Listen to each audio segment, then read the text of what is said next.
वरं पुंडलिकाय तन्तुमुञ्चे समागत्य तिष्ठन्तमानन्दगन्धम् परब्रह्मलिङ्गं भजे पाण्डुरङ्गम् पाण्डुरङ्गा करो प्रधान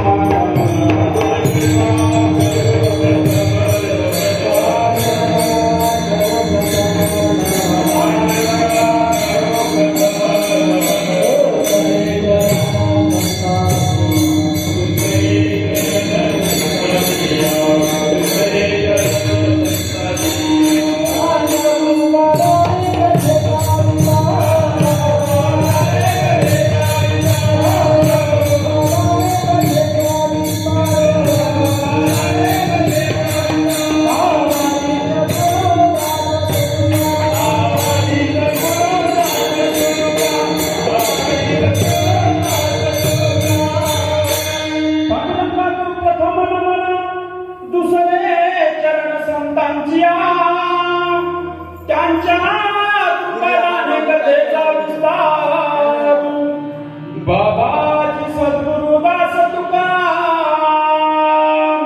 प्रथम नमन करू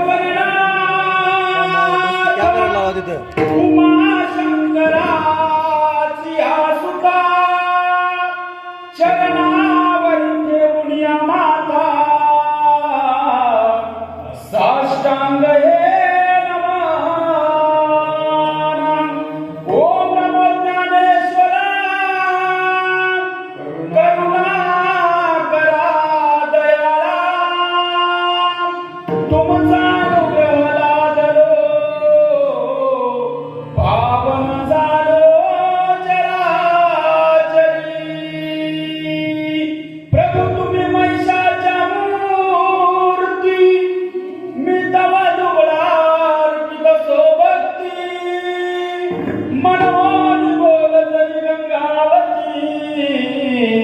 तरी स्वीकाराल काळजी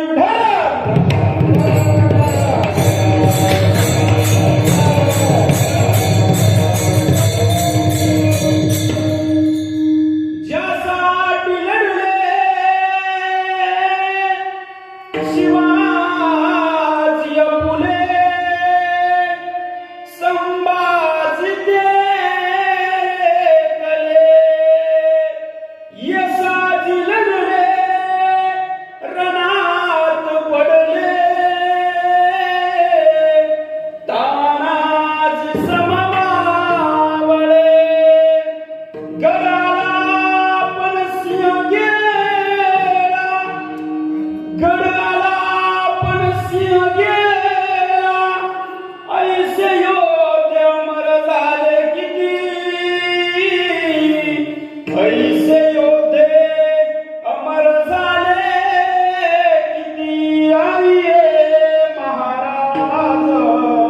पदारी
चिंता वारली संत दर्शनी हाला पद्मनाभ जोडीला अनुसंगीन प्रसंग रूपी प्राप्त चिंतनाकरिता निवडलेला अभंग वैराग्याचे महामेरू संत सम्राट महाराष्ट्र भूषण नवे तर हिंदवी स्वराज्याचे संस्थापक छत्रपती शिवाजी महाराज यांचे खरे असलेले गुरु जगद्वंदनीय जगद्गुरु तुकोबारायांच्या गाथेतील सर्वांच्या पाठांतरातील हा अभंग सेवेकरिता निवडलेला आहे. मायबाप हो, आपल्याकडे वेळ खूप कमी आहे. उरलेल्या एका तासामध्ये आपल्याला अभंगावर बोलायचं आहे. अभंगावर बोलण्याच्या पूर्वी वक्त्यानं परिहार देणं गरजेचं असतं म्हणून बोलतो मायबाप. तुमच्या या आंबुलगा गावामध्ये आज छत्रपती शिवाजी महाराजांच्या जयंतीच्या निमित्त हा एक दिवसीय नामचिंतन सोहळा आयोजित करण्यात आलेला आहे. राजमुद्रा प्रतिष्ठान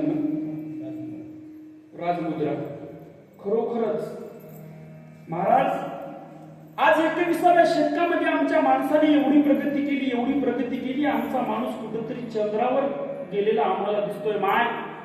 पण आज या 21व्या शतकामध्ये आमच्यातली माणूस की कुठेतरी दादा जंगलात निघून गेली, हे देखील तेवढंच खरं आहे महाराज. आज आमचा माणूस आम्हाला चंद्रावर पोहोचलेला दिसतोय, पण आमच्यातली माणूस की कुठेतरी जंगलात निघून गेलेली आहे.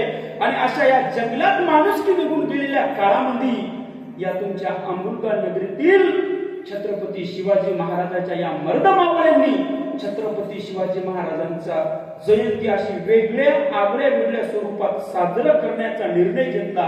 खरोखरच हे वंदनीय बाबा. एकदा टाळ्या वाजवा या पोरांना.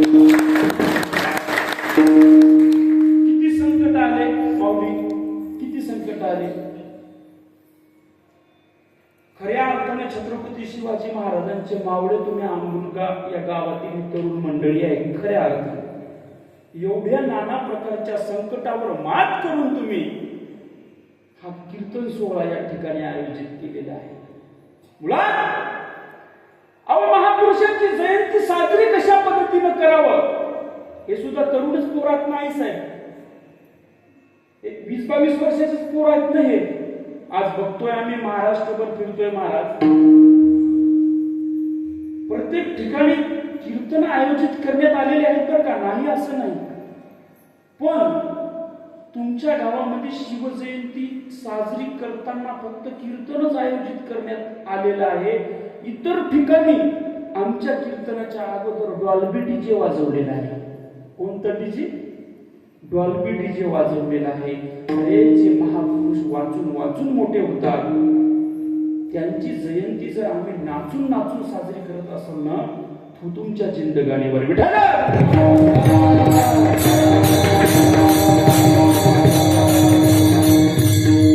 सेवेकरिता निवडलेला अभंग जगद्वंदनीय जगद्गुरु तुकोबारायांचा आहे. आणि सेवेकरिता निवडलेल्या अभंगामध्ये जगद्गुरु तुकोबाराय म्हणतात की माझं भाग्य उजळलं. भाग्य मंडळी, भाग्य म्हणजे काय हो? भाग्य म्हणजे काय? भाग्य या शब्दाचे 3 समानार्थी शब्द मी तुमच्या समोर ठेवतो. भाग्य म्हणजे दैव, भाग्य म्हणजे प्रारब्ध, भाग्य म्हणजे संचित आणि भाग्य म्हणजे सर्वात सोपा शब्द त्याचा समानार्थी भाग्य म्हणजे काय? नसीब. भाग्य म्हणजे नसीब. तुकोबाराय म्हणतात माझं भाग्य उजळलं. हे भाग्य कशामुळे उजळलं महाराज? महाराज अभंगाच्या दुसऱ्या चरणात म्हणतात उजळले भाग्य आता अवघी चिंता वारली. हे भाग्य कशामुळे उजळलं? तर जीवनात जी चिंता होती ती चिंता काय झाली मंडळी? चिंता वारली. वारली म्हणजे काय झालं? वारली म्हणजे आपल्या गावातली फलाण्या पाटलाची म्हातारी वारली म्हणजे काय कंधारच्या बाजाराला गेली का? कशा हसल्यात बघा वैद्या म्हणतात. वारली म्हणजे मेली. आपण म्हणतो ना फलाण्या पाटलाची म्हातारी वारली. वारली या शब्दाचा अर्थ काय होतो? मेली. म्हणजे तिचा त्या ठिकाणी अंत झाला. तुकोबाराय म्हणतात की माझं भाग्य उजळलं. का भाग्य उजळलं? की माझ्या जीवनामध्ये जी चिंता होती ना, ती चिंता काय झाली? वारली. चिंता वारली. तद्वतच काय? चिंता नाहीशी झाल्यामुळे तुकोबारायांचं भाग्य उजळलं. बरं, हे भाग्य उजळलं, चिंता वारली की कशामुळे वारली? तुकोबाराय म्हणतात की मला संताचं दर्शन झालं. संताचं दर्शन झालं. संताच्या दर्शनामुळं माझ्या जीवनात जी चिंता होती ना, ती चिंता वारली आणि ती चिंता वारल्यामुळं माझं भाग्य उजळलं. बरं महाराज, संताच्या दर्शनामुळं या दोन प्रकारच्या घटना तुमच्या जीवनात घडल्या. अजून काय घडलं हो? तुकोबाराय म्हणतात की या संताच्या दर्शनामुळे मला काय झालं? देव भेटला. कोण भेटला? देव भेटला. संत दर्शनी हा लाभ पद्मनाभ जोडीला. पद्मनाभ हे एक मंडळी भगवंताचं नाव आहे. त्याला आपण कमळ जन्म असं देखील म्हणतो. विष्णूच्या बेंबीतून कमळाचा जन्म झाला आणि कमळातून ब्रह्मदेवाचा जन्म झाला. त्याला आपण कमळ जन्म असं देखील आपल्या वारकरी संप्रदायामध्ये म्हटलं जातं. बरं महाराज, मग तुम्हाला संताचं दर्शन झालं आणि संताचं दर्शन झाल्यामुळं हा देव भेटला. या भेटलेल्या देवाचं तुम्ही काय केलं? एक तर मंडळी तुम्हाला आणि आम्हाला देव भेटतच नाही. चुकून महाराज एखाद्या वेळेस जर तुम्हाला आणि आम्हाला, तुम्हाला सांगायलो म्हणजे त्यात आम्ही बी आहे बरं का. फरक फक्त इतकंच आहे, आम्ही इथं उभे आहेत म्हणजे काही लय शहाणे नाहीये. फरक फक्त एवढाच आहे, तुम्ही खाली बसलेले आहेत आणि मी या ठिकाणी उभा आहे. एकतर मंडळी तुम्हाला आणि आम्हाला देव भेटत नाही. भेटलाच तर त्या देवाला आपण घराकडे घेऊन जातो का? नाही. त्या देवाला घराकडे घेऊन जातो का आपण? अजिबात नाही. त्या देवाला आपण कुठं आणून ठेवतो? मंदिरामध्ये आणून ठेवतो. पण तुकोबारायांनी तो भेटलेला देव मंदिरात नेऊन ठेवले का? नाही. काय म्हणले तुकोबाराय? भेटला मला देव आणि माणिक प्रभूच्या महाराजांच्या मंदिरामध्ये मी नेऊन ठेवला. हे संत जे असतात ना माय, या संतांना भेटलेला देव संत हे कुठल्याही मंदिरात नेऊन ठेवत नाही. तो भेटलेला देव हे संत स्वतःच्या हृदयात साठवत असतात. महाराज, मग हे काय आजपासून चालत आलेली परंपरा आहे का? तुकोबाराय म्हटले काय आजपासून चालत आलेली परंपरा नाही. तुका मने होता ठेवा तो या भावा सापडला. माझ्या बुद्धीला सुचल असा अभंगाचा भावार्थ तुमच्या समोर ठेवलेला आहे. आता आंबुलगा गावातील एकाही माणसानं महाराजांना अभंग सोडवला नाही असं अजिबात म्हणायचं का? अजिबात म्हणायचं नाही. म्हणायचं का? नाही. मग आता अभंगाच्या चारीला चारी चरण सोडवले की नाही माय? मग अभंगाचे चारीला चारी चरण जर मी सोडवले असतील तर कीर्तन संपलं. कीर्तन संपलं म्हटल्यावर आता मी माझ्या हिंगोलीला जायला मोकळा झालो की नाही? जाऊ का हिंगोलीला? मंडळी म्हणतील नाही नाही महाराज, अजिबात जमणार नाही. अहो, तुम्ही ठळक बातम्या ठेवल्या, आता याचं सविस्तर वर्णन करून सांगा. अजिबात चिंता करू नका माय. माणिक प्रभूच्या आशीर्वादानं ज्या पद्धतीने ते बुद्धी देतील त्या पद्धतीने बोलण्याचा प्रयत्न करूया.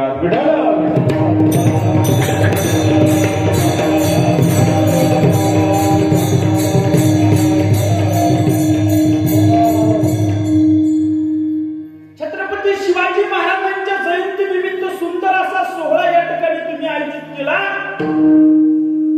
आणि निसर्गानेही देखील तुमची आणि माझी खूप मोठी या ठिकाणी परीक्षा पाहिली आणि त्या परीक्षेला आपण सर्वजण पात्र ठरलो आणि हा सोहळा या ठिकाणी आयोजित केला. सुंदर असे मृदंगाचार्य दादा या ठिकाणी तुम्ही, मला काही दादा तुमची ओळख नाही बरं का, आमच्या मावळी काशीनाथ महाराज सुंदर आहेत, खरोखर खूप छान वाजवतात. साऊंड सिस्टीम वाले दादा तुमची साऊंड सिस्टीम खूप छान आहे.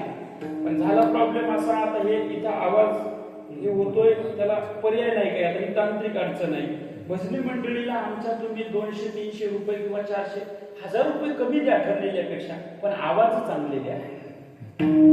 आवाज चांगले द्या. भजनी मंडळीचं ठरलेलं पाकिट कमी द्या म्हटलं म्हणजे कीर्तनकाराचं देऊ नका बरं का. कारण की 200-300 किलोमीटरचा प्रवास करून मी तुमच्यापर्यंत आलोय ना, असं नाही दादा. छान भजनी मंडळ या ठिकाणी तुम्ही बोलवलेले आहे. तुमच्या सगळ्यांचं भजनी मंडळांचं देखील करावं तेवढं कौतुक कमी आहे. कशासाठी एकट्याचा नोहे हा खेळ म्हणून मेल जमविला. हे एकट्याचा खेळ आहे का? नाही. कीर्तनकाराचं कीर्तन चांगलं होणं याच्यामध्ये 100% श्रेय हे वादकाचं आणि गायकाचं असतं. वादक आणि गायक जर चांगले नसले, कीर्तनकार तुम्ही कुठल्याही मसनाला घेऊन यावं, त्याचं कीर्तन जर उठलं तर नावाचा गणपत महाराज म्हणू नका मला.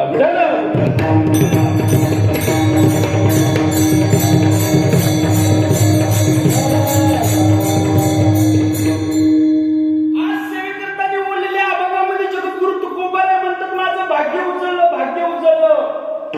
आई बाबा भाग्य उजळलं म्हणतात तुकोबाराय. तर भाग्य उजळण्यासारखं, नशीब उजळण्यासारखं तुकाराम महाराजांच्या जीवनात होतं तरी काय हो? काय होतं नेमकं तुकोबारायांच्या जीवनामध्ये? 18-20 दारिद्र्य याच्या पलीकडे काही तुकाराम महाराजांच्या चरित्रामध्ये तुम्हाला वाचायला मिळालं का? मिळालं का महाराज? 18-20 दारिद्र्य तुकोबारायांच्या जीवनात असताना तुकोबाराय म्हणतात ना, माझं भाग्य उजळलं. मग का भाग्य उजळलं म्हणतात? मंडळी, तुकोबाराय गरीब नव्हते. तुकोबाराय मुळात गरीब नव्हते. आज जी पिंपरी चिंचवडची महानगरपालिका आहे ना पोरांनो, त्या पिंपरी चिंचवड महानगरपालिकेची जागीरदारी माझ्या जगद्गुरु तुकोबारायांकडे होती. आजची पुण्यातली पिंपरी चिंचवड महाराष्ट्रातली नंबर 2 ची श्रीमंत असलेली महानगरपालिका म्हणजे पिंपरी चिंचवडची महानगरपालिका आहे. त्या महानगरपालिकेची जागीरदारी माझ्या जगद्गुरु तुकोबारायांकडे होती. माझ्या बोलण्यावर विश्वास ठेवू नका. आजही देऊ परिसरामध्ये जा तुम्ही, लोगाव वगैरे या गावाकडे, तिथल्या लोकांना त्यांचा 7-12 दाखवा म्हणावं. फक्त 7-12 कुळ लागलेला आहे त्याच्यावर. आणि ते कुळ कोणाचं आहे? तुकोबारायचं कुळ आहे. म्हणजे एवढे श्रीमंत जगद्गुरु तुकोबाराय होते. 18-20 दारिद्र्य तुकोबारायच्या जीवनात आल्याच्या नंतर आम्ही कीर्तनकार मंडळी तुकाराम महाराजांची गरिबी रडू रडू कीर्तनात सांगतो, पण तुकोबारायची श्रीमंती देखील कीर्तनकारांनी सांगितली पाहिजे महाराज. एवढे श्रीमंत जगद्गुरु तुकोबाराय होते. आणि तुकाराम महाराजांना समजलं, मी जर हे पैसा, धन, दौलत, इस्टेट, प्रॉपर्टी याच्यामध्येच जर अडकून पडलो तर माझं जे आद्य कर्तव्य आहे ना, तर ते मी माझं आद्य कर्तव्य व्यवस्थितरित्या पार पाडू शकणार नाही. तुकोबारायांना माहित होतं, मला स्वामित्व गाजवण्यासाठी हा माझा देह या ठिकाणी जिजवायचा नाहीये. मला दास्यत्व पत्करायचं आणि दास्यत्व पत्करवल्याच्या नंतर मला प्रभूच्या चरणी, भगवंताच्या चरणी, पांडुरंगाच्या चरणी नक्कीच मला स्वामित्व प्राप्त झाल्याशिवाय राहणार नाही. मंडळी, पंचायत ही खूप मोठी आहे बघा. तुम्हाला आणि मला प्रत्येकाला वाटतं की आपल्या जीवनामध्ये स्वामित्व प्राप्त व्हावं. स्वामित्व या शब्दाचा अर्थ मालक घेऊयात आपण. मला मालक होता यावं, पण ते मालक होण्यासाठी जे घेण्यात जे कष्ट आहेत, ते कष्ट करण्याची कुणाचीच या ठिकाणी त्या पद्धतीची मानसिकता राहिलेली नाही. जगद्गुरु तुकोबारायांनी अगोदर दास्यत्व स्वीकारलं, नंतर तुकोबारायांना स्वामित्व प्राप्त झालं. विठाला विठाला.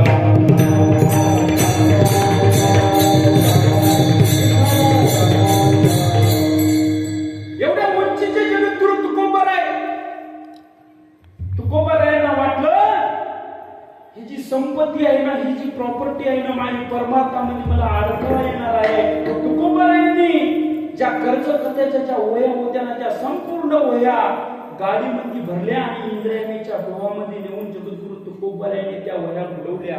दादा, मला तुम्हाला सिद्धांत हा सांगायचा होता, जगाच्या पाठीवर शेतकऱ्याची जर पहिली कर्जमाफी जर कोणी केली असेल तर ती जगद्गुरु तुकोबारायांनी केलेली आहे. शेतकऱ्याची पहिली कर्जमाफी अशी आताच्या सरकारसारखी फसवी कर्जमाफी नाही बरं का, 5,000 आणि 10,000 त्या पद्धतीची नाही. सरसकट कर्जमाफी करणारा जर या जगाच्या पाठीवरला, विश्वाच्या पाठीवरला पहिला संत म्हणजे जगद्गुरु तुकोबाराय आहेत. विठ्ठल विठ्ठल.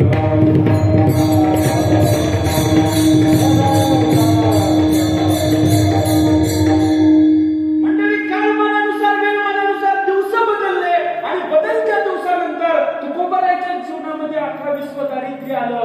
18-20 दारिद्र्य आल्याच्या नंतर ज्या लोकांची कर्जमाफी जगद्गुरु तुकोबारायांनी केली पोरांनो, त्यातल्या लोकांनी पाहिली अन्न जरी जगद्गुरु तुकोबारायांच्या घरी नेऊन दिलं असतं तर माझ्या तुकोबारायांची पत्नी अन्न करता मेली असती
पत्नी अन्न करता मेली आणि ते तुकोबाराय म्हणतात की माझं भाग्य उजळलं. किती मोठा विरोधाभास आहे माय, किती मोठा विरोधाभास आहे.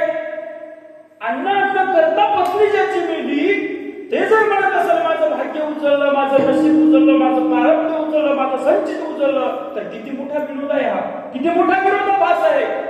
पण हे भाग्य कोणतं उजळलं तुकोबारायांचं? तुकोबारायांना काय सांगायचं होतं? तुमच्या आणि माझ्या दृष्टीनं भाग्य उजळणं ही वेगळी संकल्पना आहे आणि साधू संतांच्या दृष्टीनं भाग्य उजळणं ही वेगळी संकल्पना आहे. तुमच्या आणि माझ्या दृष्टीनं भाग्य उजळणं म्हणजे काय? जीवनामध्ये पैसा असावा, जीवनामध्ये पैसा असावा, चांगली संतती असावी, राहायला माडी असावी,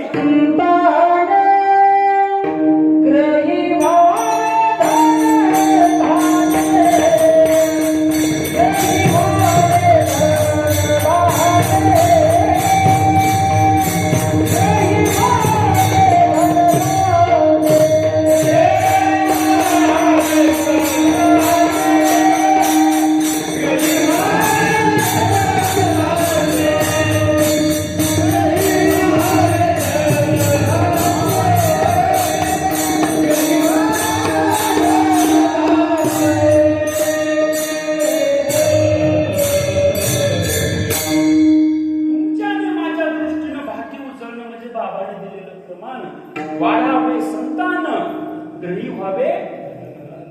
हे तुमच्या आणि माझ्या दृष्टीनं भाग्य उजळणं आहे. पण आध्यात्मिक दृष्ट्या भाग्य उजळणं ही वेगळी संकल्पना असते आणि व्यावहारिक दृष्ट्या भाग्य उजळणं म्हणजे बाबाने दिलेलं प्रमाण.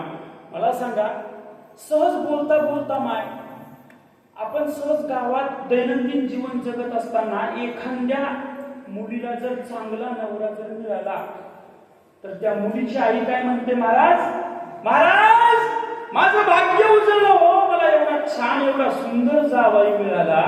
म्हणते की नाही? म्हणते की नाही महाराज? अहो आजकाल तर भाग्य उजळण्याच्या एवढ्या सुंदर सुंदर कन्सेप्ट आल्या महाराज. एक जण आला महाराज, तुम्हाला सांगतो, मागच्या 10 वर्षापासून ते परेशान होतं. कुठं जरी मी कीर्तनाला चढलो की माझ्या पाठीमागच पळत याचं बाबाजी हरी बाबाजी हरी.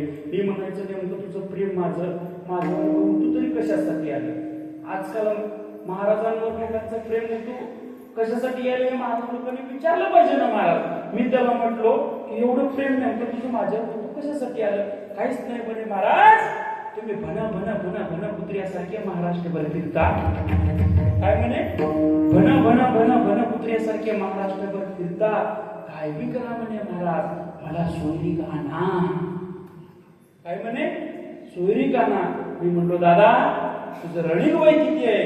ते म्हणे फक्त 40 वर्ष. काय म्हणे माय? फक्त 40 वर्ष. मी म्हणलो दादा उरलेल्या 5 वर्षासाठी काला बट्टा लावून खेळला रे. योग्यतेच्या पुढचं महाराज म्हणे सेकंड हँड आणा पण सोयरी गाणाच. अरे म्हणतो ते मोटरसायकल आहे की काय रे सेकंड हँड घेऊन द्यायला तुला? महाराज विनोदाचा भाग सोडून द्या. साधू संतांच्या दृष्टीने या पद्धतीचं भाग्य उजळलं. भाग्य तरी नो हे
मुक्तापायी ही आध्यात्मिक दृष्ट्या भाग्य उजळण्याची पद्धत आहे.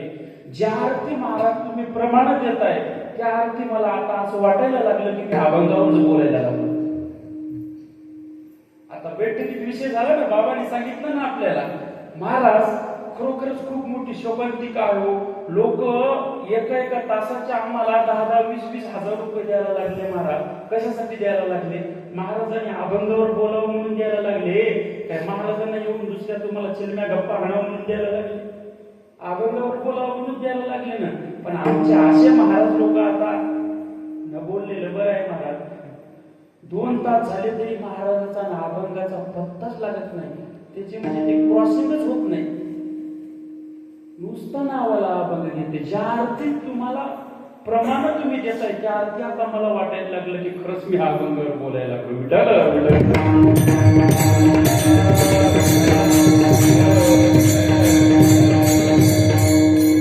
आध्यात्मिक दृष्ट्या तुकोबारायांचं भाग्य उचललं म्हणून तुकोबारानंतर माझं भाग्य उचललं. हे जे बाबांनी दिलेली सर्व प्रमाण आहेत ना, त्या प्रमाणानुसार हे आध्यात्मिक दृष्ट्या भाग्य उचलणं असतं. आणि तुमच्या आणि माझ्या दृष्टीने व्यवहारिक दृष्ट्या भाग्य उजळणं म्हणजे काय? एक छोटासा दृष्टांत तुम्हाला सांगतो, आपल्याला पुढे सिद्धांताकडे जायचं आहे. व्यवहारिक दृष्ट्या भाग्य उजळणं म्हणजे चांगला जावई मिळणं. कोणतं भाग्य उजळणं? चांगला जावई मिळणं म्हणजे भाग्य उजळणं. हे व्यवहारिक दृष्ट्या भाग्य उजळणं आहे. असंच माझ्या गावातल्या एका म्हातारीचं भाग्य उजळलं. महाराज भाग्य उजळलं आणि मला म्हणे, बाबा जय हरी. मी म्हणलो जय हरी. म्हणे महाराज माझं भाग्य उचललं, माझं भाग्य उचललं. मी म्हणलं मी आजी भाग्य उचललं नेमकं तुझ्या जीवनात झालं तरी काय? काहीच नाही. म्हणे महाराज मला एवढा चांगला जावई मिळाला की माझं भाग्यच उचललं. मी म्हटलं बरं झालं, चांगला जावई भेटला तुला. म्हणे काहीच नाही. म्हणे महाराज माझे जावई फार दिवसानंतर गावाकडे येणार आहेत आणि त्यांच्या सत्काराला तुम्ही इथं थांबावं अशी माझी इच्छा आहे. काय आहे? इच्छा आहे. मी म्हणलो आजी तुझ्या जावयाच्या सत्काराला मी थांबलोही असतो, पण मला आज रात्री 8 ते 10 कीर्तन आंबुलगा, तालुका कंधार, जिल्हा नांदेडला जायचं आहे. तुझ्या जावयाचा सत्कार करण्याच्या नादामध्ये माझं 10,000चं पाकिट कशाला घालू मी? महाराज म्हातारीचा जावई आला. जावई आल्याच्या नंतर सासूबाईच्या लग्नाला आनंद मावत नाही. नाकाचा मोती ठेवी गहाण राखी जावयाचा मान. बाबा बाबा बाबा काय त्या सुनाईची म्हातारीने त्या डगरानं परेशानी करून सोडली. झाडून काढा ग, रांगोळ्या काढा ग, सुनावर वस वस वस वस वस वस वस. जावई आला. जावई आल्याच्या नंतर म्हातारीनं पंचपक्वानाचा बेत जेवायला जावयाला केला. कशाचा बेत केला? पंचपक्वानाचा. जावई सोडला खायला लागला ना फुकटचं. 1 दिवस झाला, 2 दिवस झाला, 3 दिवस झाला, जावई जायलाच तयार नाही. जावई जायला तयार आहे का? नाही. त्यातलं सासरा नावाचं जे प्रकरण असते ना, ते सासूपेक्षा बरोबरच असतं. ज्यांचे लग्न झाले त्यांना माहित असतील. आता ज्ञानेश्वर दादाचं अनुभव झालं नाही म्हणून आम्हाला माहित नाही. तुमच्यासारख्याचे अनुभव ऐकले म्हणून आम्ही लोकांना सांगतो. महाराज सासरा नावाचं प्रकरण खवळलं. प्रकरण खवळलं. ते सासूबाईला म्हणे, अगं म्हणे काय जावई भाऊ 4 दिवस झाले म्हणे गावात जायचं नावच घेत नाही. सासू हुशार होती. ती म्हणे एक काम करूयात म्हणे, आता आपण आज काय करूयात, आज जावई बाबूला 5-6 दिवस झाला आपण गोड पदार्थ खायला घातलेत ना, आज आपण जावई बाबूचा जेवणाचा बेत बदलायचा. दादा काय करायचं म्हणले? बेत बदलायचा. सासूबाईनं जेवणाचा बेत बदलला. माय बेतामध्ये आज सासूबाईने ठेवली बेसन आणि भाकर. काय ठेवली? बेसन आणि भाकर. ते जावई लय पुढचं होतं. त्या जावई म्हणला, महाराज याला म्हणायचं म्हणला सासू आणि याला म्हणायचं म्हणला सासरा. किती बुद्धिमान लोक आहेत. त्यांना वाटलं की मागच्या 5-6 दिवसापासून गोड खाऊ खाऊ खाऊ, गोड खाऊ खाऊ खाऊ खाऊ आमच्या जावयाचं तोड आला असेल, त्याला उतार बेसन आणि भाकर दिली म्हणली. अजून 4-5 दिवस त्याने बेसन आणि भाकरीवर काढले. मठाऱ्याच्या तळपायाच्या मस्तकाला गेले. मठार म्हणे हे जाते की नाही म्हणे गिराईक त्याच्या गावाकडे. अजून त्यांनी एक युक्ती सुचली. बाबा युक्ती अशी सुचली, काहीच नाही म्हणे संध्याकाळी जेवायला जावई बापू बसले. जावई बापू जेवायला बसले की आपण जावयाला काय करू, आपल्या मुलीची म्हणजे त्याच्या पत्नीची आणि त्याच्या लेकराची आठवण काढून देऊ, म्हणजे बायकोची आणि लेकराची आठवण काढल्याच्या नंतर नक्कीच जावई बापू त्यांच्या आठवणीच्या नादाने का होईना पण गावाकडे निघून जातील. मग त्यांनी संध्याकाळी ठरल्याप्रमाणे जावयाला त्यांनी आठवण काढून दिली. म्हणे जावई बापू बोला मामा, अहो म्हणे 10-12 दिवस झाले म्हणे तुम्ही आमच्या गावाकडे आले, काय घरी भांडण झाली की काय? म्हणे नाही मामा म्हणे तसं काहीच नाही, म्हणजे भांडण काहीच झालं नाही. मग आता तिचा सासरा होता, तेही त्याचा सासरा. आता जावई इतका हुशार म्हणल्यावर सासरा त्याच्यापेक्षा हुशार असणारच नाही. सासरा म्हणे अहो म्हणे 10-15 दिवस झाले तुम्ही जायचं नाव घेत ना, भांडण झाले नाही, नेमके का जात ना? काहीच नाही म्हणे, असं चालू म्हणे, घरी वाद नाही, तंटा नाही, काहीच नाही. सासरा म्हणे अहो मग तुम्हाला तुमच्या पत्नीची लेकरा बाळाची आठवण येत असेल ना, लेकरा बाळाची पत्नीची आठवण येत असेल ना? की जावई म्हणला हो ना मामा, अहो लय आठवण येते म्हणला, बायकोची बी येते, लेकराची बी येते. एक काम करतो ना म्हणला, घराकडे जातो आणि तैला बी इकडेच घेऊन येतो, गावाकडे जातो आणि तैला बी इकडेच घेऊन येतो. म्हातारं चिडलं. म्हातारं म्हणजे 1992च्या अगोदरच होतं. 1992च्या अगोदरचं म्हातारं म्हणला आता काय बी करा, हे गिराईक वाट लावायचं म्हणजे लावायचं. जावई बापू आज संध्याकाळपर्यंत त्याच्या गावाला गेला पाहिजे. मग सासऱ्यानं एक युक्ती काढली. नाही युक्ती अशी काढली, काहीच नाही म्हणे आता जावई बापू बाहेर गेले ना म्हणे, आता थोड्या वेळानं जावई बापू जेवणाच्या टायमाला घराकडे येणार आहे. तेव्हा काय करायचं म्हणे, इथं बाज टाक, त्या बाजावर गादी टाक म्हणे, मी हातात मोठी काठी घेतो आणि मी या गादीवर मारल्यासारखं करतो. आणि त्याच्या म्हणजे सासूला काय सांगितलं सासऱ्यानं, तू काय कर, रडल्यासारखं कर, काय कर, रडल्यासारखं कर आणि मी मारल्यासारखं करतो. आता हे दोघे नवरा बायको परेशान झाले होते. 15-20 दिवस झाले त्याला फुकटचा खाऊ घातलं, हे गावाकडे जायचं नावच घेईन. होय जावई बापू असंच करता का तुम्ही? जावई करून डबडं घेऊन आला महाराज. आल्याच्या नंतर म्हाताऱ्यानं जी काठी घेतली आणि त्या बाजावर दन हे असं आणू लागलं बघा. दन बाजावर काठी हाणली की इकडून त्या सासू नावाच्या प्रकरणानं जीव टाकला. मायोये, बापूये, मेडोये, तुम्ही रडायला सुरुवात केल्यावर सांगूच नका. त्या जावयानं पाहिलं, जावई म्हणला हवामानाचा अंदाज बदललेला आहे, इथं जर आता थांबलो तर पाठीवर गारात पडतात म्हणलं. काय म्हणे, इथं जर थांबलो तर पाठीवर बदा बदा बदा बदा बदा गारा पडल्याशिवाय राहत नाही. जावयाने उचलली पिशी महाराज. पिशी उचलली की त्या तुमच्या पुराण कोणता आहे का कंधारच्या आलमकडे बहादरपुऱ्यापर्यंत काही जावई थांबलाच नाही. पण ती त्यांचाच जावई होता. जावयाने विचार केला, अरे म्हणे या दोघांनी मला घालवायसाठी नाटक केलं नाही ना म्हणे. या दोघांना मला घालवायसाठी नाटकच केलं नाही, काय फरक पडणार आहे म्हणला. 10 रुपयाचं तिकीट आहे कंधारचं, पुन्हा रिटर्न गाडीत बसला ना आला आपण गेला वापस आलं. 10 रुपयाचं तिकीट आहे म्हणला कंधारून आपण घ्यायचं, वापस आलं. वापस आल्याच्या नंतर त्यांनी चित्र पाहिलं महाराज. हे दोघं नवरा बायको, सासू आणि सासरे 10-15 दिवसापासून परेशान झाले होते ना. हे याच्या निवंत गप्पा मारताचा म्हणत काहीच नाही. हे मनात येऊन गिराईक तिथं येऊन बसलेलं होतं. हे दोघे नवरा बायको लाडात आले आणि महाराज गप्पा मारायले. ते सासरा काय म्हणते त्या सासूला, होय ग मी कसं मारल्यासारखं केलं. सासू म्हणते मी कसं रडल्यासारखं केलं. ते म्हणते मी कसं मारल्यासारखं केलं. पुन्हा सासू म्हणते मी कसं रडल्यासारखं केलं. सासरा म्हणला मी जर मारल्यासारखं केलं नसतं तर जावई बापू गेले असते का. सासू म्हणे मी जर रडल्यासारखं केलं नसतं तर जावई बापू गेले असते का. दोघं पुन्हा लाडात आले आणि त्यांचा रक्तासू मी कसं मारल्यासारखं केलं. ती म्हणते मी कसं रडल्यासारखं केलं. सासरा म्हणते मी कसं मारल्यासारखं केलं. सासू म्हणते मी कसं रडल्यासारखं केलं. जावई बापू पिशी घेऊन घरात आले म्हणते मामा मी कसं गेल्यासारखं केलं. महाराज संसारातलं आध्यात्मिक व्यवहारातलं भाग्य उजळणं म्हणजे या दृष्टांतातला जावई कसा गेल्यासारखा करते, क्षणासाठीच गेल्यासारखा करते की नाही, तसं व्यावहारिक दृष्ट्या भाग्य उजळणं असते.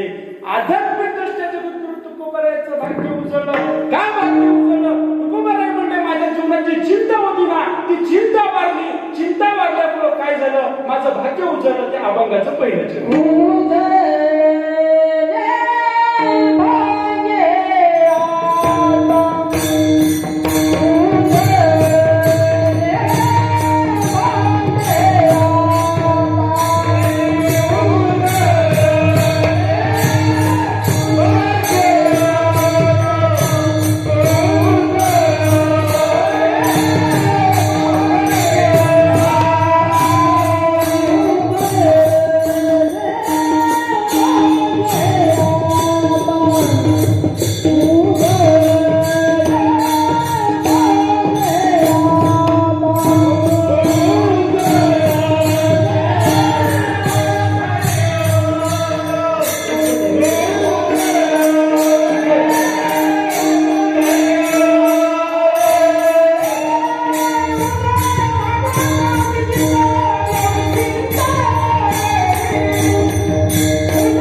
संतांचं दर्शन झाल्यामुळे माझ्या जीवनातली चिंता वाढली आणि ती चिंता वाढल्यामुळे माझं भाग्य उजळलं. दादा 12 लेटर मध्ये आता मला संतांच्या दर्शनामुळे जीवनातली चिंता वाढली आणि आज या कीर्तनाकरता हा अभंग निवडण्याचं एकच कारण होतं महाराज, या महाराष्ट्राचं भाग्य उचललं. कशामुळे भाग्य उचललं पोरांनो? 19 फेब्रुवारी 1630 ला हिंदू हृदय सम्राट बहुजनांचे राज्य छत्रपती शिवाजी महाराज जन्माला आले, म्हणून या महाराष्ट्राचं भाग्य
फोडून सोडा गवताच्या फाट्यावर वाटायची. आणि अशा काळात राजमाता राष्ट्रमाता उद्या मोठी शिवरात्र जन्माला येणार. आणि या महाराष्ट्रातील जनता म्हणायला लागली, अरे देखने से बाप बड़ा होता था, किसी के देखने से साफ बड़ा होता था. लेकिन जिजाऊ की माती करो,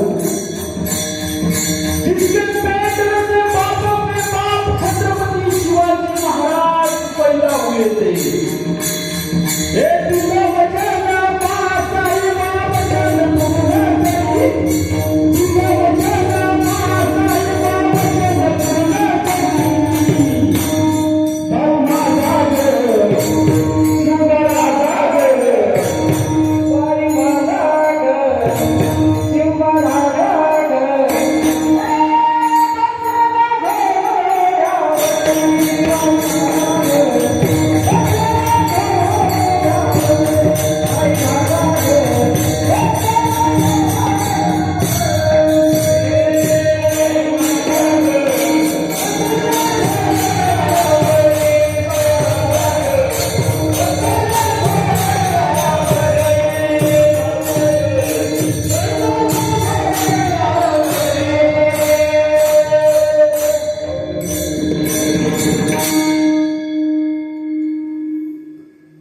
मंडळी, ऐका, छत्रपती शिवाजी महाराजांच्या चरित्रातनं तुम्हाला काय घेतलं पाहिजे खऱ्या अर्थाने.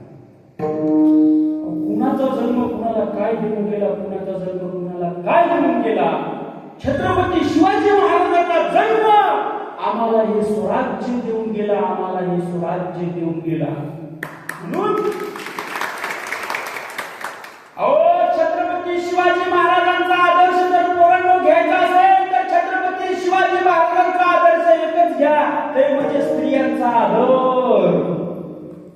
छत्रपती शिवराय जर नसते ना मंदिरावर कळस, नसते तुमच्या दारात तुळस. हे कशामुळे आबाधित आहे? ते छत्रपती शिवाजी महाराजांमुळे आबाधित आहे. छत्रपती शिवाजी महाराजांमुळे आबाधित आहे. आज 2-2 वर्षाच्या 3-3 वर्षाच्या मुलीवर बलात्कार या देशात होतात आणि आम्ही स्वाभिमानानं रामराज्याच्या गप्पा मारायला लागतो. याला रामराज्य म्हणत नसतात महाराज. रामराज्य कोणाला म्हणतात? छत्रपती शिवाजी महाराजांच्या स्वराज्यामध्ये जे न्याय निवाडा होता ना, त्याला रामराज्य म्हणतात. एक प्रसंग मला तुमच्या समोर मांडायचा आहे. उन्हाळ्याचे दिवस आहे आणि उन्हाळ्याच्या दिवसामध्ये एक माय माऊली शेतामध्ये कामाला गेलेली आहे.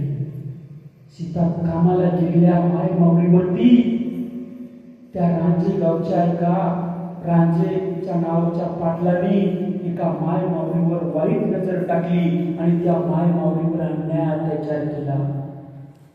छत्रपती शिवाजी महाराजांचं वय आहे माय 16 वर्ष आणि अत्याचार ज्या मुलीवर झाला त्या मुलीचा बाप रडत रडत रडत रडत, माझे शिवाजी महाराज पुण्याचे जागीरदार आहेत. जिजाऊ साहेबांच्या मार्गदर्शनाखाली 16व्या वर्षामध्ये छत्रपती शिवाजी महाराज जागीरदार म्हणून पुणे परिसरामध्ये काम पाहत असताना एक कीर्तक आरोळी छत्रपती शिवाजी महाराजांच्या दरबारामध्ये ऐकायला आली, राजा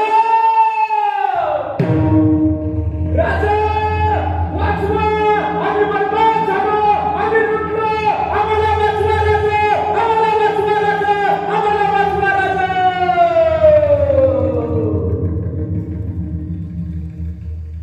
सगळा दरबार मिनिटात शांत झालेला आहे. दरबारामध्ये एक गरीब शेतकरी आपल्या पदरासा पसरून छत्रपती शिवाजी महाराजांच्या समोर न्याय मागतोय, न्याय मागतोय. राजा, अहो माझी एकुलती एक मुलगी राजा शेतात कामाला गेली असताना राजाच्या पाटलाने माझ्या मुलीवर बलात्कार केला. राजा, माझ्या मुलीवर बलात्कार केला. 16व्या वर्षातल्या छत्रपती शिवाजी महाराजांची तळपायाची आग मस्तकाला गेली. माय जिजाऊ साहेबांकडे छत्रपती शिवाजी महाराजांनी बघावं, जगदंब जगदंब जगदंब म्हणावं.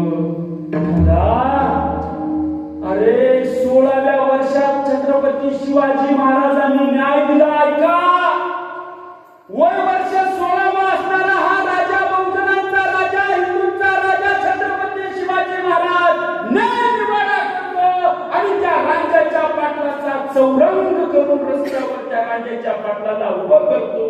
का? शिवाजी महाराजांना माहित होतं की माझ्या राज्यातल्या स्त्रीवर अन्याय होता कामा नये, म्हणून छत्रपती शिवाजी महाराजांनी त्या राजाच्या पाटलाला शिक्षा ठोठावली. दादा, त्याचे दोन्ही हात कलम करून त्या राजाच्या पाटलाला चौरंग करून आणि येशीवर उभं टाकलं. आज आम्ही बघतोय अनेक प्रकरण तुमच्याच नांदेड जिल्ह्यात मागच्या वर्षी घडलेलं प्रकरण आहे. दादा, 2-2, 4-4 वर्षाच्या मुलीवर बलात्कार व्हायला लागले. या सरकारला विनंती आहे, सरकार मायबाप, अहो आमच्या छत्रपती शिवाजी महाराजांचा आदर्श बाहेर देशातील लोक घ्यायला लागले. तुम्हाला माझी एकच विनंती आहे, एकच आदर्श तुम्ही शिवचरित्रातून घ्या.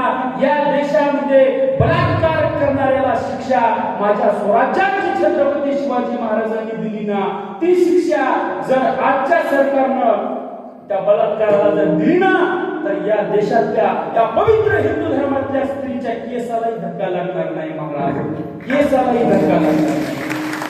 हा आदर्श छत्रपती शिवाजी महाराजांच्या चरित्रातून घेतला पाहिजे. पण आज आम्ही बघतोय जे महापुरुष वाचून मोठी झाली त्यांची जयंती पोट्टे नाचून साजरी करतात, डॉल्बी डीजे आणतात, दारूचे बॉक्स रिकामे करतात. तुम्हाला छत्रपती शिवाजी महाराज कळले नाही रे बावळटांनो.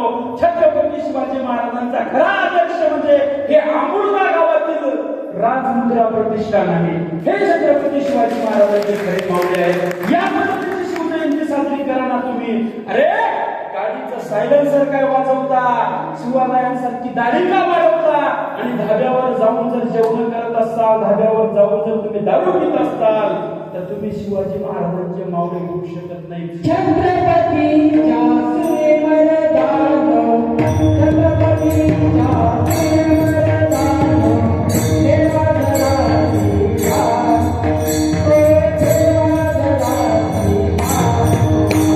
शिवरायाची मान,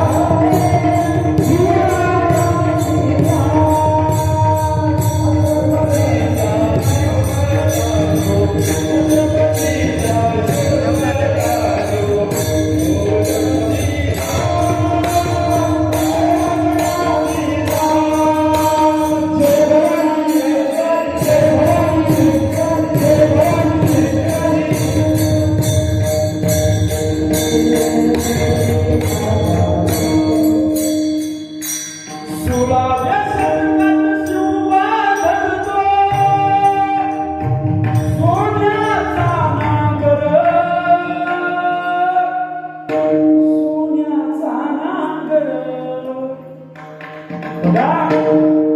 ज्या मुलांनी या पुणे परिसरामध्ये गाढवाचा नांगर फिरवला होता ना, त्या परिसरामध्ये जिजाबाई साहेबांच्या मार्गदर्शनाखाली छत्रपती शिवाजी महाराजांनी सोन्याचा नांगर फिरवला आणि इथल्या मर्दमावल्यांना जाणीव करून दिली, ही धरती आपली आहे, ही भूमी आपली आहे.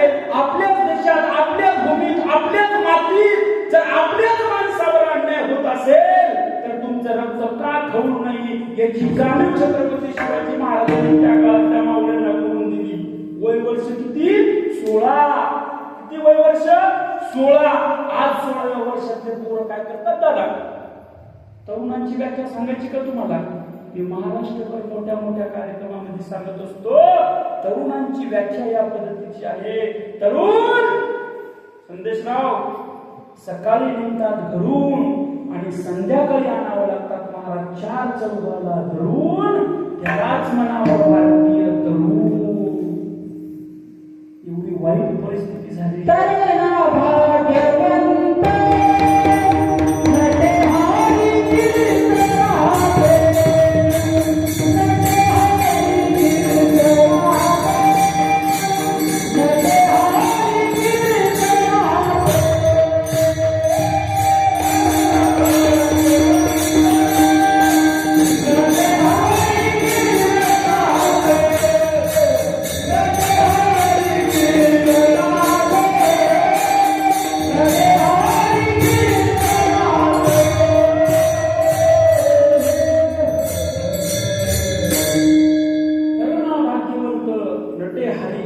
कीर्तनात ते हरी कीर्तनात नाचणारी पोरं, वारकरी संप्रदायात जगद्गुरु तुकोबारायांच्या कीर्तनात टाळ वाजवणारी पोरं छत्रपती शिवाजी महाराजांनी तुकोबारायांच्या मार्गदर्शनाखाली सोबत घेतली आणि स्वराज्याची मुहूर्त मिळवायला सुरुवात केली. जगद्गुरु तुकोबारायांचं आणि शिवरायांचं खरं नातं म्हणजे पोरांनो गुरु शिष्याचं नातं होतं. कारण जगद्गुरु तुकोबारायांच्या कीर्तनामध्ये छत्रपती शिवाजी महाराज सर्वात पुढे येऊन बसायचे आणि एक एक एक एक एक एक मावळा छत्रपती शिवाजी महाराजांनी जोडला आणि नंतर एक वेळ अशी आलेली आहे, गेले जिंकाया ते गड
नाच गाण्याचा कार्यक्रम आयोजित केलेला आहे.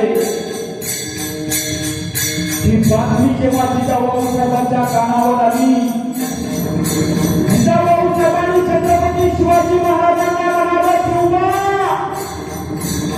अरे कोण आल्यासारखा बायका तिला मुलाच्या हातात बरडावा, शिवबा बरडावा.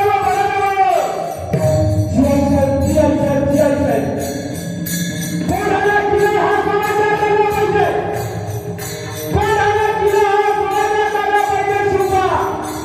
आणि हा कोंढाणा किल्ला जप करण्यासाठी छत्रपती शिवाजी महाराजांनी ठरवलेला आहे. महाराजांनी मावळे, महाराजांनी माणसं जोडले, महाराजांच्या पोराच्या मध्ये एक माणूस मरायसाठी तयार होता. आणि हा किल्ला आता शिवाजी महाराज मरायसाठी निघाला. इतक्यामध्ये एक मावळा आलेला आहे. त्या मावळ्याचं नाव तानाजी मालुसरे. आई भवानीच्या कृपेनं आई भवानीच्या कृपेनं माझ्या घरी शिवकार्य लागले. माझ्या एकुलत्या एक मुलाचा माझ्या राज्याचा लग्न ठरलेला आहे राजा. आणि या सुंदर मुहूर्तावरती तुम्ही माझ्या मुलाच्या लग्नामध्ये शुभाशीर्वाद देण्यासाठी यावं अशी आमची इच्छा आहे. माझ्या शिवाजी राजांना म्हणावं, जाना तुझ्या मुलाच्या लग्नाला आलो असतो रे, पण या दिवशी आम्ही किल्ले कोणाला सर करण्याचं ठरवलेलं आहे. या तानाजी मालुसरेला म्हणावं, राजा मराठ्याच्या धड्यानं लढाईमध्ये जावा आणि आम्ही आमच्या स्वतःच्या पोराच्या लग्नामध्ये व्याहीपण मिळवावं. हा आमच्या मर्दानीचा अपमान आहे राजा. ही तलवार घ्या आणि माझा कलम करा. हा तानाजी मालुसरे नावाचा छत्रपती शिवाजी महाराजांचा मर्द मावळा आहे.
ह्या जिल्ह्याला जिंकल्याची बातमी छत्रपती शिवाजी महाराजांपर्यंत रायगडावर पोहोचली असताना निरोप पाठवणाऱ्या मावळ्याने मनावर आलं सुभेदार तानाजी मालुसरेंच्या नेतृत्वाखाली लढाईमध्ये किल्ले कोणाला स्वराज्यात आलेला आहे. पण राजो या लढाईमध्ये तानाजी मालुसरे धीर गतीला प्राप्त झालेले आहेत. राजो धीर गतीला प्राप्त झालेले आहेत. रक्तामध्ये न्हालेल्या त्या तानाजीचं प्रेम पाहून तानाजीचा 80 वर्षाचा चुलता त्याचा भाऊ आमच्या तानाजी मालुसरेंचं रक्तात न्हालेलं प्रेम त्यांनी त्यांच्या मांडीवर घेतलं आणि तानाजी मालुसरेचा भाऊ तानाजी मालुसरेच्या प्रेताला लोटांगण देऊन म्हणतोय, ताना काय सांगू जाऊन वयनीला, कसं सांगू जाऊन वयनीला. दादा, अरे तुझ्या पत्नीने विचारलं तर मी आता काय उत्तर देऊ त्या ठिकाणी. दादा काय उत्तर देऊ. ढसा सगळे मावळे रडायला लागले. आणि जेव्हा शिवाजी महाराजांना समजलं ना तानाजी वीरगतीला प्राप्त झालेले आहेत, तेव्हा या जगाच्या बापानं छत्रपती शिवाजी महाराजांना सिंहासनावरून खाली उतरावं आणि म्हणावं, गड आला पण सिंह गेला, गड आला पण सिंह गेला. जय भवानी, जय शिवाजी, जय भवानी, जय शिवाजी.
साहेब तुमच्यामुळं घडले, तुमच्यामुळं. तुम्ही जर नसत्या तर शिवाजी महाराज झाले असते का? अजिबात झाले नसते. यथामती यथावकाश धावत्या युगामध्ये अभंगावर बोलण्याचा प्रयत्न केलाय महाराज. माझं काम म्हणजे जिल्हा परिषदची शाळा आहे संदेश दादा. बरोबर बी सुटती टाइम आला. आपला ठरलेला नियोजित वेळ झालेला आहे. यथामती यथावकाश धावत्या वेगामध्ये अभंगावर बोलण्याचा प्रयत्न केला आणि सुंदर असे वादक आहेत आमचे, सुंदर असे टाळकरी गायक आहेत. या सर्वांच्या सहकार्यानं हे सुंदर असं कीर्तन माणिक प्रभूंच्या चरणी समर्पित करतो. छत्रपती शिवाजी महाराजांच्या चरणी समर्पित करतोय. दादा, तुमच्या आपुलगा गावातील बरीच मंडळी माझं रोज व्हॉट्सअप स्टेटस पाहतात. एकही दिवस रिकामा नाही. आवाज म्हणून खूप रोग चढल सांगा. आता वय काय माझं कमी नाही महाराज. हो महाराज, वय काय माझं कमी नाही. किती वय आहे माहिती आहे का तुम्हाला? माझं किती आहे माहिती आहे का? 25. फक्त 25 वर्ष. 25. किती? 25. आता ती बाजूची माहिती नाही. 36 एकर 35 गुंठ्याची पट्टी पाहिल्यावर 25 वर्षाचा महाराज वाटतो का? हो ना महाराज? लोक म्हणाले माय महाराज लोकांना काय खोटं बोलायचं असते का? हे हिंगोलीचा महाराज आतापर्यंत कीर्तनामध्ये मस्त मिठू मिठू पोपटासारखा गोड बोलत होता. आता याच्या गोळ्या सरल्या की काय? एवढी 36 एकर 35 गुंठ्याची पट्टी आहे आणि हे म्हणते की फक्त 25 वर्षाचा आहे असं म्हणायला म्हणून ज्ञानेश्वर दादा मी काय केलं, आधार कार्ड आणि टीसीचा झेरॉक्स सोबतच घेऊन फिरायला. कोणी जरी विचारलं की हे बाबा आधार कार्ड आणि टीसीचा झेरॉक्स, माझं रनिंग वय फक्त 25 वर्ष आहे. 25 वर्षातला पोरगा आज तुमच्या समोर कीर्तन करतोय. कुणाच्या कृपा आशीर्वादाने करतोय? तर हे मी माझ्या आई वडिलांच्या कृपा आशीर्वादाने तुमच्या समोर करतोय. मी खूप मोठ्या परंपरेतील माणूस आहे. माझे आजोबा महाराष्ट्रातील एक खूप मोठा अभ्यासू व्यक्तिमत्व, त्यांचं नाव तुम्ही ऐकलं देखील असेल बरं का, दिगंबरराव पोस्टमास्तर गुरुजी. असा वेदांताचा अभ्यास आमच्या बापूचा होता. असं आमच्या बापूचे संस्कार आमच्यावर झाले, आई वडिलांचे संस्कार आमच्यावर झाले आणि आज महाराष्ट्रभर आम्ही कीर्तन करत फिरतोय. 25 वर्षाचं माझं वय आहे. अजून माणिक प्रभूच्या आशीर्वादाने आपल्याला खूप महाराष्ट्र पायपली घालायचंय. दादा सुंदर तू पेटी वाजवली बरं का. तुझं वयच किती आहे का सांग. अशा वयामध्ये अशा वारकरी संप्रदायामध्ये पोळ आले म्हणजे आनंद वाटतो मला. होय ठीक आहे. आता आमचे ज्ञानेश्वर दादा सुद्धा बघा किती मोठा त्यांचा परमार्थासाठी त्यांच्या घराण्याचा त्याग आहे. मी त्यांची काय स्तुती करावी. ज्ञानेश्वर दादा त्यांची स्तुती बी काय करावं. त्यांच्या घरामध्ये स्वतः माणिक प्रभू आलेले आहेत ना. ज्यांच्या घरात माणिक प्रभू येतात त्यांची स्तुती गणपत महाराजांना करणं म्हणजे काय, त्या आडत दुकानदाराला झाडून काढणाऱ्याला शिकवण्यासारखं आहे. एवढा मोठा त्याग या घराण्याचा परमार्थासाठी आहे. या गावाची माती महाराज शिवाजी महाराज खूप पवित्र आहे बरं का. या गावात खूप मोठी माणसं महाराष्ट्राला दिलेली आहे. अनेक माझ्या ओळखीची इतके लोक आहेत. आता त्या लोकांचा नाम उल्लेख करायचं म्हटलं तर दिवस जाईल, म्हणजे अख्खी रात्र जाईल. त्याच्यापेक्षा मी कुणाचाही नाम उल्लेख करणार नाही. खूप मोठी मोठी माणसं या गावाने लोकांनी दिली. ही माती खरंच पवित्र आहे आणि तुम्हाला माणिक प्रभूचा आशीर्वाद आहे. आणि तुम्हाला एकच गोष्ट मला सांगायची, आयुष्यामध्ये तुम्हाला कुठल्याच गोष्टीची कमी पडणार नाही. साऊंड दादा तुम्हाला आवर्जून सांगतोय मी. मला तरी दिसतंय बरं का तुम्ही, नाहीतर आमच्या कीर्तनामध्ये 99% साऊंड सिस्टीम वाले हे मला काही सापडते का आपल्याला? असं एखादंच सापडते. माणिक प्रभूच्या आशीर्वादात तुम्हाला कशीच कमी पडणार नाही. आयुष्यामध्ये फक्त नामस्मरण करत राहा तुम्ही सर्वजण. नामाच्या चिंतने 12 वाटा प्रति विघ्ने. नामस्मरण केलं ना माय कशाचीच कमी पडत नाही. याचं चित्त जागतं उदाहरण म्हणजे मी तुमच्या समोर आहे ना. मी काही म्हणजे कुठं जाऊन प्रोफेशनल वगैरे असं काही शिकून नाही आलेलं नाही बरं का. मी शिकलेला महाराज आहे. माझी MSc BEd शिक्षण झालेलं आहे. यशवंत महाविद्यालय नांदेडला मी महाराज MSc केली आणि शिकायला असताना महाराष्ट्रातली अशी एकही दादा वक्तृत्व स्पर्धा नाही की जी आम्ही जिंकली नाही म्हणून. टोटल स्पर्धा महाराष्ट्रातल्या आम्ही वक्तृत्व स्पर्धा जिंकल्या. आज माऊलीच्या आशीर्वादाने आई वडिलांच्या आशीर्वादाने महाराष्ट्रभर कीर्तन करत फिरतोय. आता लगेच उद्या परवाच तुमच्याच नांदेड जिल्ह्यामध्ये लगेच येणार आहे. मी गुंडलवाडीच्या जवळ पिपळगाव म्हणून आहे, इथे येणार आहे. सारखा तुमच्या नांदेड जिल्ह्यामध्ये फिरतो मी. माझी कर्मभूमीच नांदेड नांदेड झाल्यासारखं झालेलं वाटतं असं मला वाटतंय. आता जन्म जरी माझा हिंगोली जिल्ह्यात झाला असेल तर माझे सगळ्यात जास्त कार्यक्रम तुमच्या नांदेड जिल्ह्यामध्ये परभणी जिल्ह्यामध्येच असतात. हिंगोलीत खूप कमी असतात. तुम्ही म्हणसाल का कमी असतात? कारण की नदीचा उगम जरी तिकडे झालेला असेल गोदावरीचा त्र्यंबकेश्वरला, पण पाणी कुठं आलं? तुमच्या नांदेडला आले की नाही? तसा या महाराजाचा जन्म जरी हिंगोली जिल्ह्यात झाला असेल, या महाराजाचं म्हणजे त्या गंगेचं पाणी नांदेडला कसं मिळतंय तसं नांदेड जिल्ह्यात खूप फिरलो महाराज. वेळ वाढतोय. यथा अवकाश धावत्या युगामध्ये अभंगावर बोलण्याचा प्रयत्न केला. उजळणी भाग्याता अवघी चिंता वारली, संत दर्शनी हा लाभ पद्मनाभ जोडी गेला. सुंदर अशी भस्मी मंडळाच्या सहकार्याने या अभंगावर बोलण्याचा प्रयत्न केला. खूप शिवाजी महाराजांवरली गाणी मी तुम्हाला ऐकू घातली असती. संदेश दादाने सगळे आमचे ऐकलेले आहे, पण आवाज उचलायला तयार नाही. तुमच्या भजनी मंडळाच्या सहकार्याने थोडा गाण्याचा प्रयत्न केला. म्हणून सुरुवातीला मी काहीच म्हटलो नाही, कारण की शेवटी बाबा आवाज आपला चालला पाहिजे. की लोक खूप अपेक्षेनं आपल्याला बोलवतात. त्या अपेक्षेचा कधीच ते लोक निराश नाही झाले पाहिजे. लोकांना जितकं देता येईल तितकं देण्याचा आम्ही प्रयत्न करत असतो. माझ्यासोबत आलेले माझे काका आहेत, ते म्हणजे माझी मावशी सुद्धा लागतात आणि माझे काका सुद्धा लागतात. म्हणजे भावकीतनं काका लागतात आणि आईच्या इकडे नात्याने ते मावशी लागतात. आमचे गणेशराव काका माझ्यासोबत तिथून आले. महाराष्ट्रभर आम्ही फिरतो, ते माझ्यासोबत नेहमी असतात. ज्ञानूदादा आमचा खरंच विश्वमावळी ज्ञानोबा यांचं तुम्हाला नाव आहे. तुमचा स्वभाव ज्ञानोदादा तसाच आहे. तुमच्यामुळे मला पुन्हा या ठिकाणी येता आलंय. आणि खरोखरच तुम्हाला सांगू का, माणिक प्रभूची इच्छा असावी म्हणून मला इथं सप्त्यात काही येता आलं नाही. यावर्षी गेल्या वर्षी आलो होतो आणि नंतर मी वाट पाहिली की या वर्षी देखील आपल्याला बोलवतील. पण बघा, हे म्हणतात ना, दिवाळीच्या सणा लेकी असावते. माझ्या मनात त्या टाइमला असं आलं होतं की आपल्याला माणिक प्रभूच्या सत्यामध्ये जायचंय.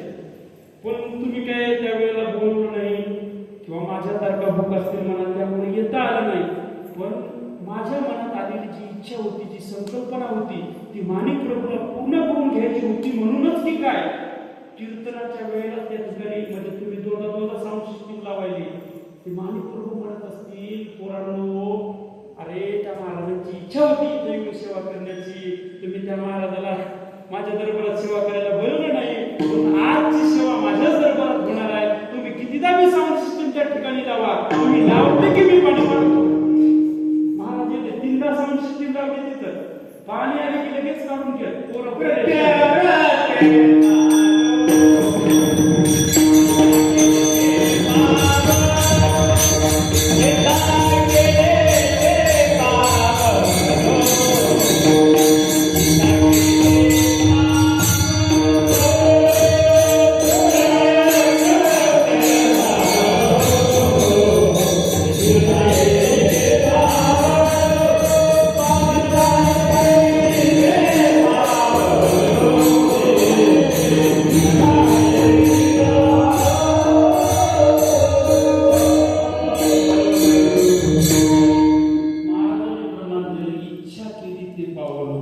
प्रभूने सेवा करून घेतली.